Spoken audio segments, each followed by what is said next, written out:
โตโร่นะคะสำหรับคลิปนี้นะคะเป็นคลิปที่2แล้วซึ่งดีใจมากๆเลยนะคะสำหรับคลิปแรกนะคะก็มีการตอบรับเป็นอย่างดีมากเลยสำหรับคลิปวิดีโอนี้นะคะ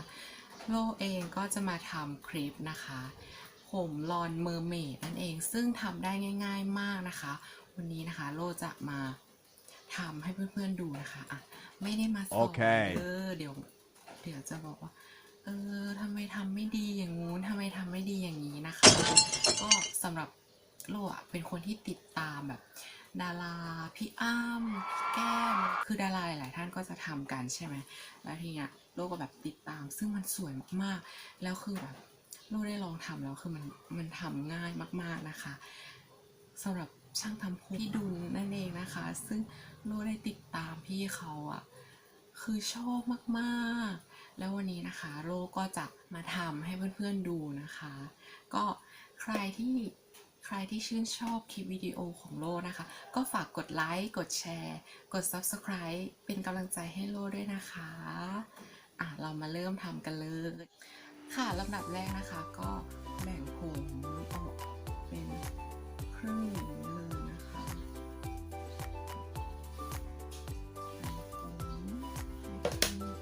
เท่ากันแบบนี้เลยนะคะจากนั้นนะคะใช้สเปรย์นะคะของทรีซเม่นะคะกันความร้อน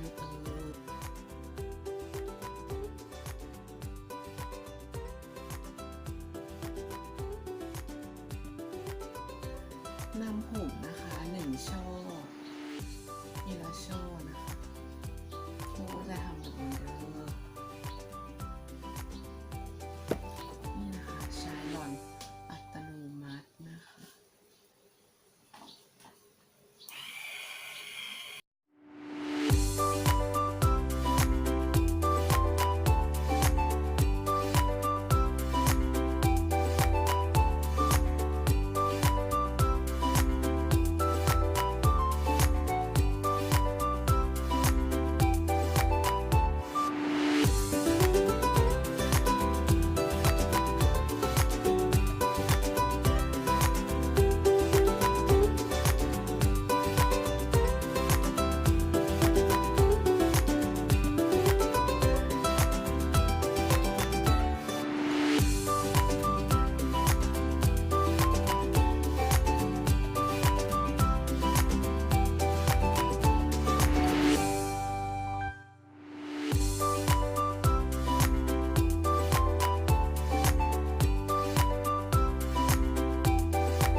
Okay.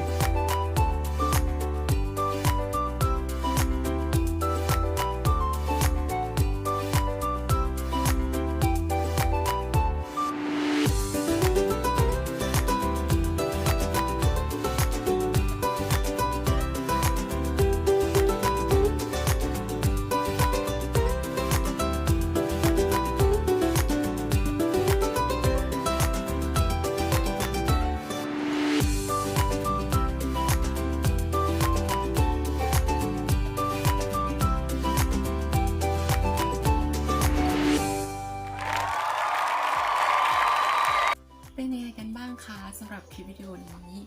ทำง่ายกันมากเลยใช่ไหมคะถ้าใครชอบนะคะก็ฝากกดไลค์กดแชร์เป็นกำลังใจให้โลด้วยนะคะสำหรับใครนะคะที่อยากให้โลทำคลิปอะไรออกมานะคะก็ช่วยคอมเมนต์ไว้ใต้คลิปนี้เลยนะคะสำหรับใครที่ชอบนะคะก็ฝากกดไลค์กดแชร์กด Subscribe เป็นกำลังใจให้โลด้วยนะคะสำหรับคลิปวิดีโอนี้นะคะโลขอจบเพียงเท่านี้นะคะ